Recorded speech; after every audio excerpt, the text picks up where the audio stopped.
बिस्मिल्लाहिर्रहमानिर्रहीम। 10th class physics chapter number 13। Chapter का name है साउंड। इस चैप्टर में हम ये पढ़ेंगे कि साउंड क्या है, साउंड किस तरह से पैदा होती है, साउंड के जो रिलेटेड टर्म्स हैं उनको हम पढ़ेंगे इस चैप्टर में। अगर बोर्ड के हवाले से देखें तो इस चैप्टर से 2 शॉर्ट क्वेश्चन मस्ट आएंगे। हो सकता है कि इससे वो लॉन्ग भी पिक कर ले और एक MCQs भी मस्ट आएगा। अगर इससे वो लॉन्ग उठाता है तो फिर इस चैप्टर से जो मतलब जितने मार्क्स का पेपर आ जाएगा वो हो जाएंगे टोटल 9 मार्क्स। अगर इस चैप्टर से बोर्ड में लॉन्ग नहीं आता तो फिर आएंगे 5 मार्क्स। वैसे स्कीम में ये चैप्टर इंक्लूड है लॉन्ग के हवाले से। अब हम इसका पहला टॉपिक पढ़ते हैं। ये पहला पैराग्राफ है, इसमें से 1-2 इंपॉर्टेंट MCQs बनते हैं, वो हम पढ़ लेते हैं।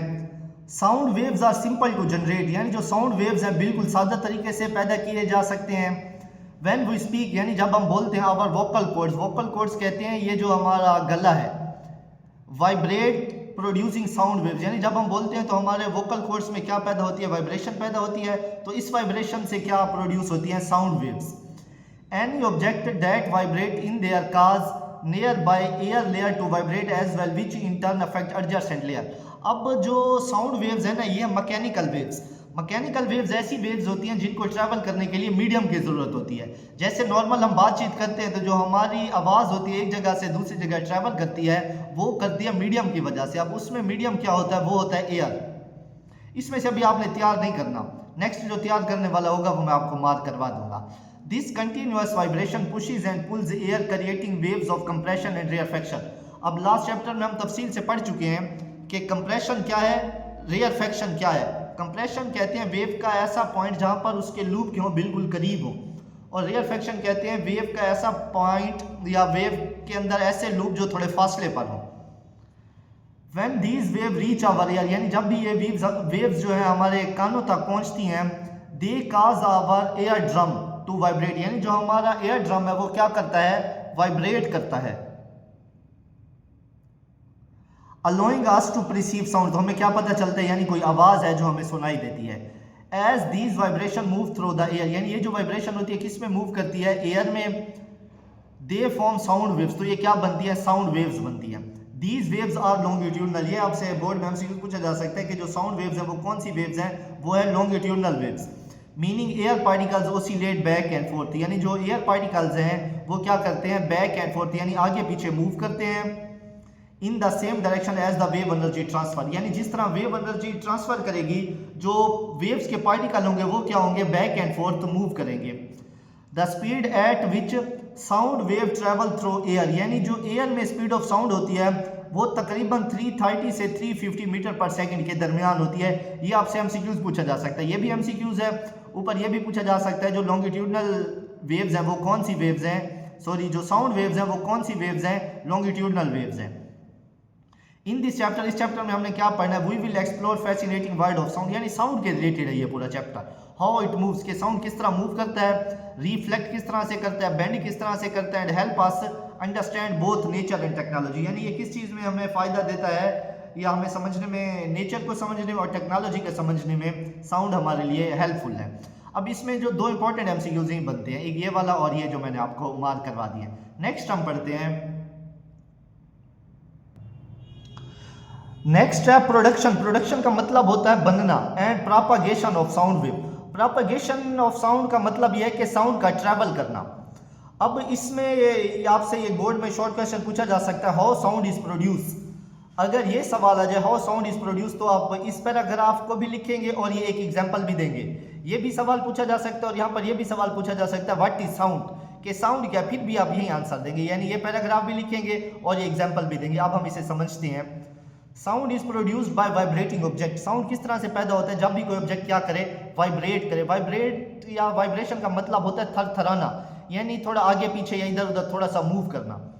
व्हेन एन ऑब्जेक्ट वाइब्रेट, यानी जब भी ऑब्जेक्ट क्या करेगा, वाइब्रेट करेगा, it makes the air around it to vibrate as well, यानी जब भी कोई ऑब्जेक्ट क्या करेगा, वाइब्रेट करेगा, वहां पर जो एयर मॉलिक्यूल्स होंगे, जो एयर होगी वो भी क्या करेगी, साउंड के साथ वाइब्रेट करेगी। दीज एयर वाइब्रेशन ट्रैवल, यानी जो एयर होगी ये क्या करेगी, वाइब्रेशन की मदद से ट्रैवल करेगी टू आवर एयर, यानी हमारे कानों तक, and create the sensation of sound, तो हमें क्या सुनाई देती है, आवाज़ सुनाई देती है। अब साउंड की डेफिनेशन भी यही है और ये साउंड किस तरह से पैदा होता है इसका भी यही सेम आंसर है। अब आप साथ हम इसकी एग्जांपल पढ़ते हैं। इन अ गिटार, अगर हम गिटार की बात करें, the sound is produce when it's string vibrate. अब आपने गिटार देखा होगा, जो उसकी स्ट्रिंग है जैसे हम उनको वाइब्रेट करते हैं तो क्या पैदा होती है, साउंड पैदा होती है। अब इस डायग्राम में भी यही कंसेप्ट बताया गया है कि जैसे ये गिटार है, गिटार के अंदर जैसे स्ट्रिंग को आप क्या करेंगे, प्लग करेंगे या इनको वाइब्रेट करवाएंगे तो क्या पैदा होगा, साउंड पैदा होगा। Similarly our voice is produced by vibration of our vocal cords. Vocal cords कहते हैं ये जो हमारा गला है यहाँ पर क्या होती है, वाइब्रेशन होती है और उनमें क्या होता है, फिर साउंड प्रोड्यूस होती है। द ह्यूमन हार्ट, जैसे इंसान का हार्ट है यानी जो उसका दिल है, एंड अदर ऑर्गन्स यानी जो उसके दूसरे अज़ा है जैसा कि लंग्स है, also create sound wave when they vibrate, यानी ये भी क्या पैदा करते हैं, साउंड वेव पैदा करते हैं जब ये क्या करते हैं, वाइब्रेट करते हैं। और आपने ये देखा भी होगा, जैसे डॉक्टर है ना, डॉक्टर हमारे जब चेस्ट का मुआयना करते हैं तो वो क्या यूज करते हैं, स्टेथोस्कोप यूज करते हैं। Doctors use a stethoscope to listen to these sound, यानी डॉक्टर क्या करते हैं, स्टेथोस्कोप यूज करते हैं ताकि हमारे हार्ट बीट को क्या कर सके, वो सुन सके। अक्सर आप देखते भी हैं डॉक्टर अपने दो जो उसके पीस होते हैं वो अपने कानों में लगा लेते हैं और जो उसका थर्ड पीस होता है वो हमारे चेस्ट पे लगा के, हमें बाज़ों का ये भी कहते हैं कि खांसे या जोर से सांस ले, वो क्या कर रहे होते हैं, हमारी हार्ट बीट सुनना चाह रहे होते हैं। अब इसमें से यही शॉर्ट क्वेश्चन बनते हैं, ये एमसीक्यूज है और ऊपर इसकी डेफिनेशन है जो मैंने आपको पहले भी बता दी है। नेक्स्ट एक एक्टिविटी दी गई है, इस एक्टिविटी के अंदर एक इंपॉर्टेंट शॉर्ट क्वेश्चन है, वो हम पढ़ते हैं। इन स्कूल लेबोरेटरीज, यानी स्कूल लेबोरेटरीज के अंदर ट्यूनिंग फॉर्क इज यूज्ड, यानी ट्यूनिंग फॉर्क क्या की जाती है, इस्तेमाल की जाती है to produce a specific sound, कोई खास आवाज़ पैदा करने के लिए। ये जो मैंने निशान लगा हुआ है इसमें ये शॉर्ट बनता है व्हाट इज ट्यूनिंग फॉर्क, तो आप ये अंडरलाइन कर लें। अब ट्यूनिंग फॉर्क क्या है, ये स्कूल लेबोरेटरीज में यूज़ की जाती है कोई खास किस्म की आवाज़ पैदा करने के लिए। When a rubber hammer is struck, यानी जब भी आप क्या करते हैं, रबर हैमर को स्ट्रक करते हैं विद द ट्यूनिंग फॉर्क के साथ, इट बिगिंस टू वाइब्रेट, वो क्या करती है, वाइब्रेट करना स्टार्ट कर देती है। By bringing it close to our ear, यानी जब हम इनको अपने कानों के करीब करेंगे, we can hear the sound produce by these vibration, तो इन वाइब्रेशन से हम क्या कर सकते हैं, साउंड जो है वो सुन सकते हैं। अब ये हमारे पास क्या है, ये ट्यूनिंग फॉर्क है। अब ये जो आपको ये वाला पॉइंट नजर आ रहा है और ये वाला पॉइंट नजर आ रहा है, ये इसकी आर्म्स है, इनको आप आर्म्स यानी बाजू भी कह सकते हैं। और अगर फिजिक्स की लैंग्वेज में देखें तो इनका जो नाम है वो है प्रोंग्स, यानी ये भी इसका प्रोंग्स है और ये भी इसका क्या है, ये प्रोंग है। ये दो इसके प्रोंग्स हो गए, सिंगल अगर देखेंगे तो वो क्या हो जाएगा, प्रोंग हो जाएगा। यहाँ पर आपने क्या ली, रबड़ हैमर ली, जैसे आप इसको थोड़ा टच करेंगे तो इसके अंदर क्या पैदा होगी, वाइब्रेशन पैदा होगी। वो वाइब्रेशन क्या करेगी, कोई स्पेसिफिक साउंड पैदा करेगी। अब इस डायग्राम में देखिए, इस डायग्राम में भी यही दिखाया गया कि आपने हैमर को टच किया, जैसे टच किया ये जो इसकी साइड्स आपको बाहर निकली हुई दिखाई दे रही है ना, इसका ये मतलब है ये क्या हो रही है, वाइब्रेशन हो रही है। जैसे वाइब्रेशन होगी तो हमें क्या सुनाई देगी, आवाज सुनाई देगी। नेक्स्ट हम अगले पेज पे देखते हैं। इसमें एक और एक्टिविटी है जिससे ये प्रूफ किया गया है कि जो साउंड वेव्स हैं वो ट्यूनिंग फॉर्क के अंदर किस तरह पैदा होती हैं। इसको हम पढ़ते हैं।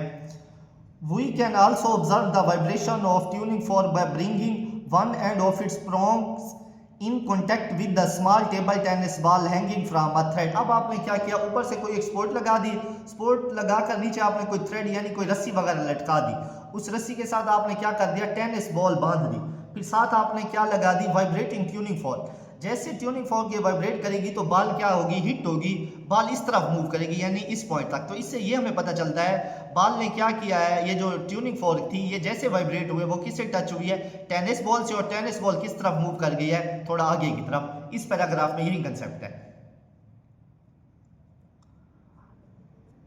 When the vibrating prong touches the ball, यानी ये जो ट्यूनिंग फॉर्क था ये क्या कर रहा था, वाइब्रेट कर रहा था। जैसे इसके करीब आएगा, टच करेगा टेनिस बॉल को, the ball move showing the presence of vibration, यानी इससे ये पता चलता है कि जो ट्यूनिंग फॉर्क है उसके अंदर वाइब्रेशन हो रही है। जैसे वो इससे टकराएगा तो बॉल क्या करेगी, आगे की तरफ मूव करेगी। Similarly if we place the vibrating tuning fork into the glass of water, अब ये तीसरी एक बात बताई गई है कि अगर आप क्या करते हैं, ट्यूनिंग फॉर्क को किसी ग्लास में रख देते हैं जिस गिलास के अंदर क्या है, पानी है, वी विल नोटिस, हम ये नोटिस करेंगे वाटर स्प्लैशिंग। वाटर स्प्लैशिंग का ये मतलब है कि पानी का थोड़ा फैलना या पानी के अंदर कुछ इस तरह की चीज होना कि पानी क्या करे, मूव करने लग जाए। But what cause this splash, यानी जो स्प्लैश हो रही है क्यों हो रहा है, this simple activity demonstrate that vibration are responsible for producing sound. अब इससे ये हमें पता चलता है जो भी साउंड पैदा होती है ना, चाहे पानी के अंदर हो या एयर में हो या वैसे नॉर्मल हो, वो किस वजह से पैदा होती है, वो पैदा होती है वाइब्रेशन की वजह से।